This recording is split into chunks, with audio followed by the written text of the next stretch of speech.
Namaskar. Welcome in Agrawal classes. I Rachna Agrawal welcome you all in today's class, and today I am going to teach class 11th business studies, and the topic is concept of business. This is an NCERT book. मेरी जो NCERT की book है class 11th का ये first chapter concept of business वो मैं आप लोगों को आज पढ़ाने वाली हूँ मेरी इस क्लास के अंदर।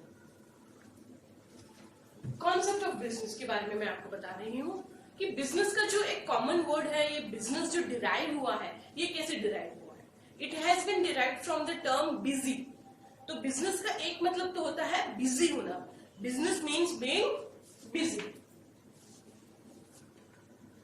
इसका मतलब ये हुआ कि business refers to an occupation in which people regularly engage in activities related to purchase, production, sale of goods, services with the view to earn profit.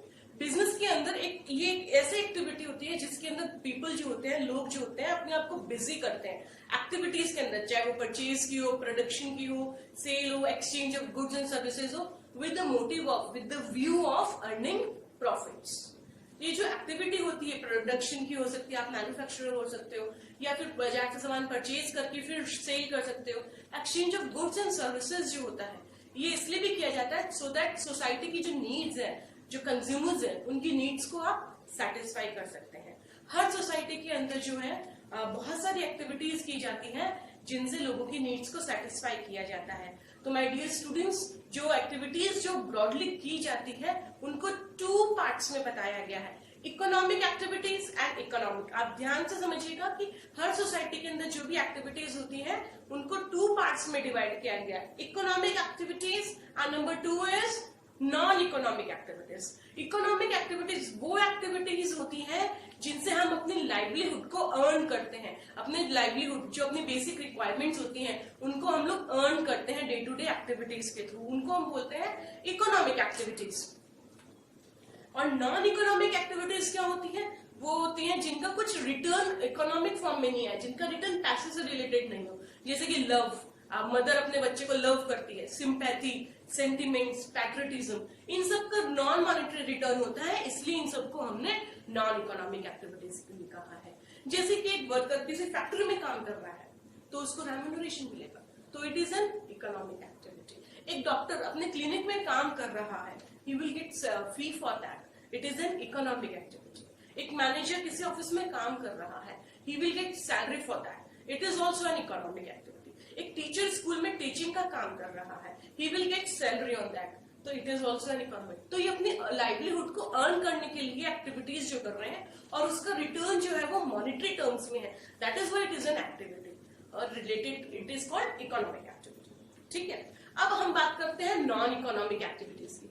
Non economic activities क्या होती हैं? जैसे कि आपकी मम्मी घर पे खाना बनाती है, आप लोगों से फीस लेती है? नहीं लेती है। पूरे घर को संभालती है, पूरे घर की रिस्पॉन्सिबिलिटी को बियर करती है, बट नॉन मॉनेटरी है। एक आप सड़क पे जा रहे हैं, एग्जाम्पल के तौर पे ले रहे हैं, एक ओल्ड मैन जा रहा है, वो उसको आप हेल्प करते हैं रोड को क्रॉस करने के लिए, will you charge something for that? No, so it is a non economic activity. ठीक है, आपकी बड़ी दीदी आपको पढ़ा रही है तो उसके अंदर जो आप क्या उस दीदी को पैसा दोगे? नहीं, that is an non economic activity. वही अगर आप ट्यूशन पे जाते हो तो that is an economic activity. आपको घर पे चोट लगी, आपकी मम्मी ने बैंडेज कर दिया, that is an non economic activity. वही बैंडेज आप हॉस्पिटल में करवाते हो, that it becomes an economic activities. तो इकोनॉमिक एक्टिविटीज और नॉन इकोनॉमिक एक्टिविटीज आपको अच्छे से समझ में आया? ठीक है, तो जो एक्टिविटीज होती है सोसाइटी को हमने टू टर्म्स में डिवाइड किया, इकोनॉमिक एक्टिविटीज और नॉन इकोनॉमिक एक्टिविटीज। ठीक है, economic activities related to earn livelihood monetary terms में है, और नॉन इकोनॉमिक एक्टिविटीज जैसे लव, सिंपैथी, ये नॉन मॉनेटरी टर्म्स में है। ठीक है, अभी इकोनॉमिक एक्टिविटीज जो हमने डिस्कशन किया था उसको फर्दर क्लासिफाई किया गया है 3 पॉइंट्स में, बिजनेस, प्रोफेशन और एम्प्लॉयमेंट। किन 3 पार्ट्स में डिवाइड किया गया है? एक बार फिर से, बिजनेस, प्रोफेशन और एम्प्लॉयमेंट। आपको समझ में आया? I hope you are writing it and making notes for it, ताकि आप लोगों को समझ में अच्छे से आ सके। अभी आज जो मैं आपको बिजनेस, प्रोफेशन और एम्प्लॉयमेंट में सबसे पहले पढ़ाने वाली हूँ कॉन्सेप्ट ऑफ बिजनेस। देखिए बिजनेस क्या होता है। बिजनेस जैसे कि मैंने आपको बताया, बीइंग बिजी, ये एक ऐसी एक्टिविटी होती है जिसमें मैन्युफैक्चरिंग हो सकता है, प्रोडक्शन हो सकता है, सेल हो सकता है, exchange of goods and services होता है with the view of earning profit. अभी हम इसकी डेफिनेशंस देख लेते हैं। मीनिंग के बाद में आप लोगों को आंसर्स के अंदर डेफिनेशन लिखना बहुत ज्यादा कंपल्सरी होता है, आपका आंसर इंप्रेसिव होता है, क्वेश्चंस भी आते हैं। तो अभी हम डेफिनेशंस की बात करते हैं। एज पर प्रोफेसर हैने, बिजनेस में be defined as a human activity directed towards producing or acquiring wealth through buying and selling of goods। Professor हैने की जो डेफिनेशन है वो हमें ये कहती है कि ह्यूमन एक्टिविटी है, बिजनेस जो है वो एक ह्यूमन एक्टिविटी है जो प्रोडक्शन की तरफ में, इट कैन बी प्रोडक्शन या फिर बाजार से सामान लेके आ सकते हो, आप उसको बेच करके बाइंग और सेलिंग करके आप वेल्थ कमाते हो। That is a Professor Hanne's definition. Then comes Urvik. Urvik क्या कहते हैं? Business is any enterprise which makes, distributes or provides any service which other members of the community need and are willing to pay for.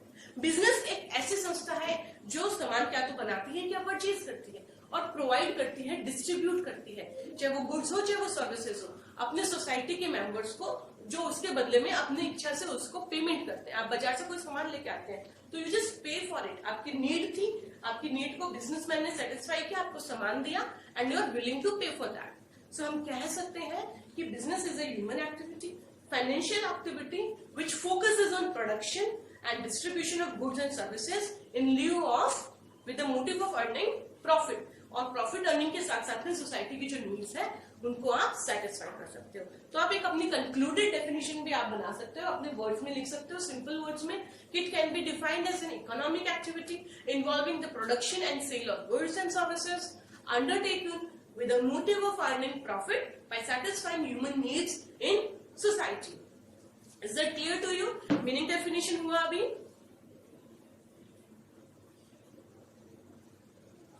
अभी business की definitions के बाद में हम लोग बात करेंगे characteristics.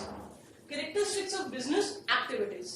In order to appreciate how business activity is different from other activities of society, the nature of business or its fundamental characteristics must be explained to you. इसलिए मैं इसकी जो डिफरेंट, जो स्पेशल कैरेक्टरिस्टिक्स है, जो distinguish characteristics है, जो special characteristics है, जो इसको स्पेशल बनाती है, वो आप लोगों के साथ में अभी डिस्कस करूंगी।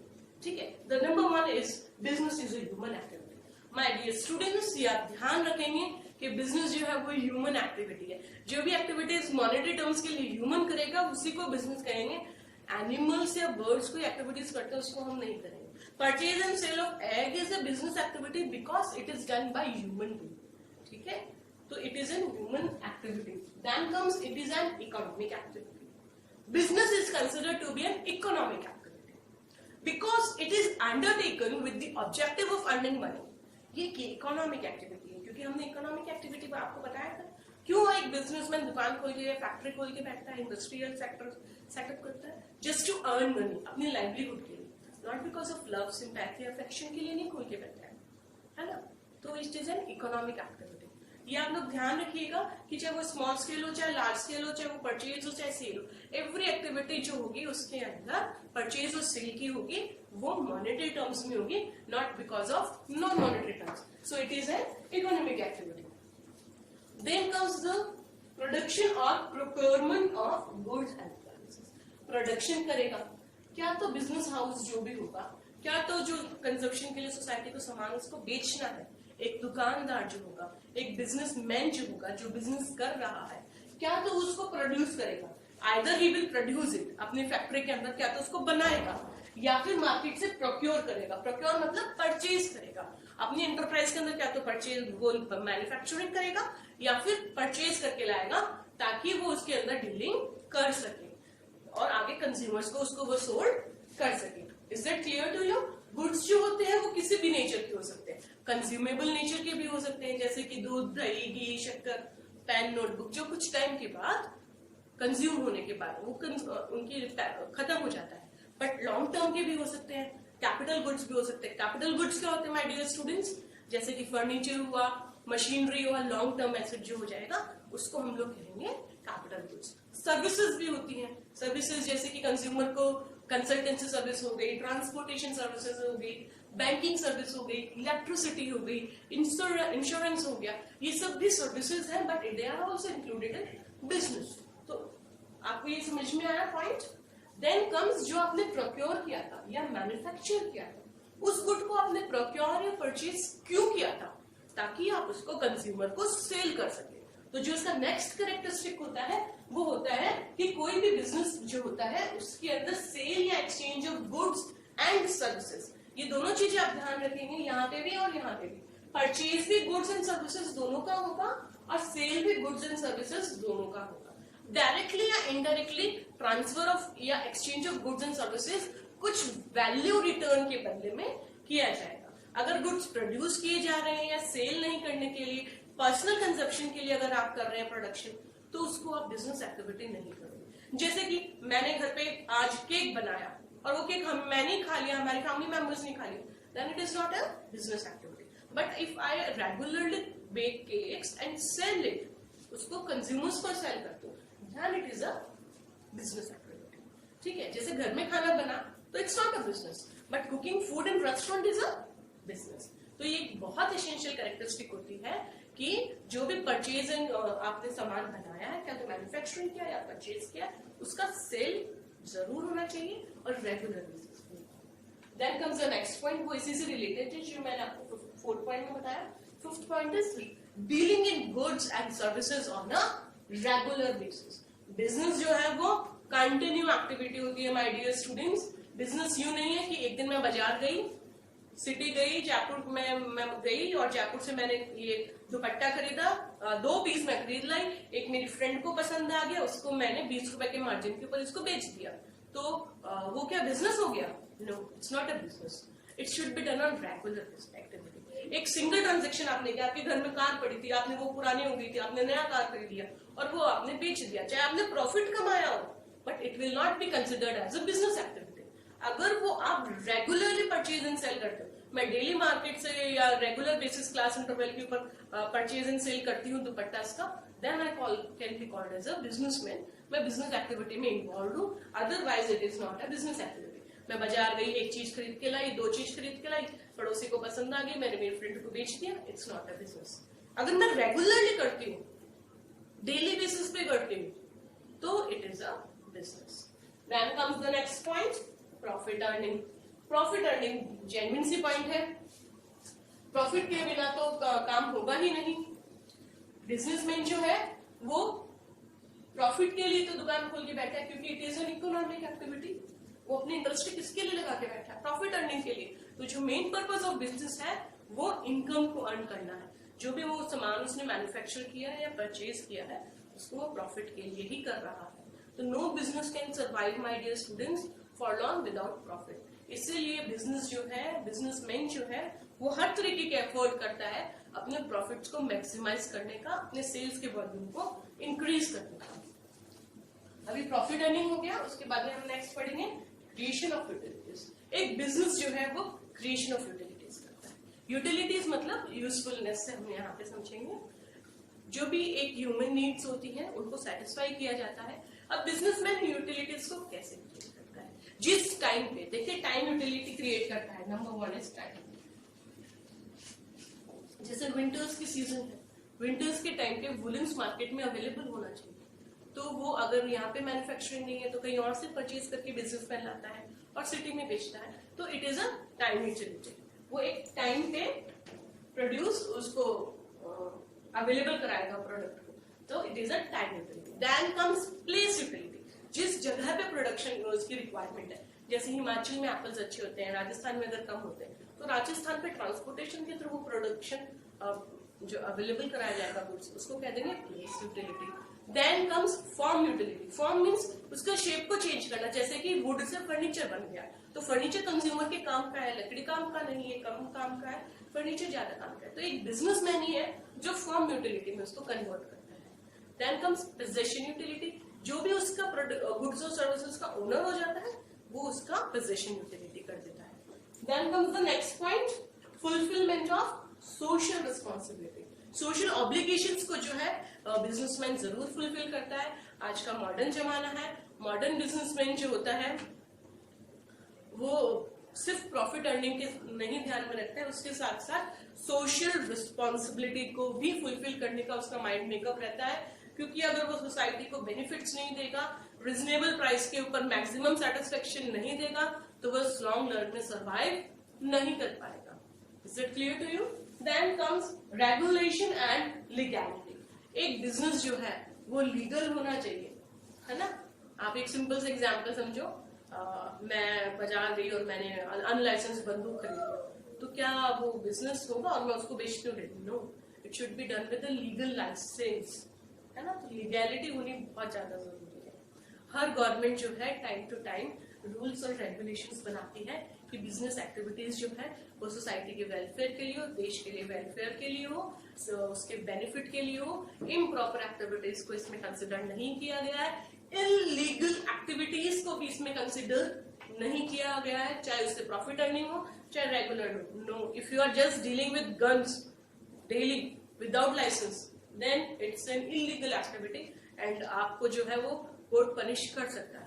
तो लीगल एक्टिविटी होना बहुत जरूरी है और लीगैलिटी के लिए टाइम टू टाइम बहुत सारे इसको रजिस्ट्रेशंस वगैरह के भी रूल्स गवर्नमेंट बनाती रहती है। फाइनेंशियल एक्ट्स गवर्नमेंट बनाती है, बहुत सारे एक्ट्स हैं, आप आगे पढ़ेंगे अपनी कॉमर्स की क्लासेस में, जैसे इंडियन कॉन्ट्रैक्ट एक्ट है, पार्टनरशिप एक्ट है, फैक्ट्रीज एक्ट है, कंज्यूमर प्रोडक्शन एक्ट है। ये बहुत सारे acts time to time business के लिए और कंज्यूमर्स के लिए, सोसाइटी के लिए, सबके लिए गवर्नमेंट रेगुलेट करती है। तो बिजनेस जो है इसका एक बहुत इंपॉर्टेंट फीचर बन जाता है regulation and legality. Any financial activities done against the rules of government cannot be said as business. ये बात आप जरूर ध्यान रखिएगा, मैं तो कहती हूँ आप इसको लिख के रखिए। Any financial activities done against the rule of government cannot be said as business. आप इसको जरूर ध्यान रखेंगे। Then comes the next one, uncertainty of return. देखिए बिजनेस जो होता है ना उसमें सर्टेनिटी फिक्स नहीं होता कि रिटर्न क्या आएगा क्या नहीं आएगा। तो अमाउंट मनी जो है कितना फ्लक्चुएट करेगा, बिजनेस एक गिवन पीरियड में कितना प्रॉफिट अर्न कर लेगा। तो मनी जो आपने इन्वेस्ट किया है, जो कैपिटल आपने इन्वेस्ट किया है एक्टिविटीज को उसको रन करने के लिए, ऑब्जेक्टिव जो आपका अर्निंग प्रॉफिट है उसके अंदर थोड़ा सा अनसर्टेनिटी है, फिक्स नहीं है कि आपको इतना मिल ही जाएगा रिटर्न, आपका सेल्स वॉल्यूम जो है वो बढ़ ही जाएगा।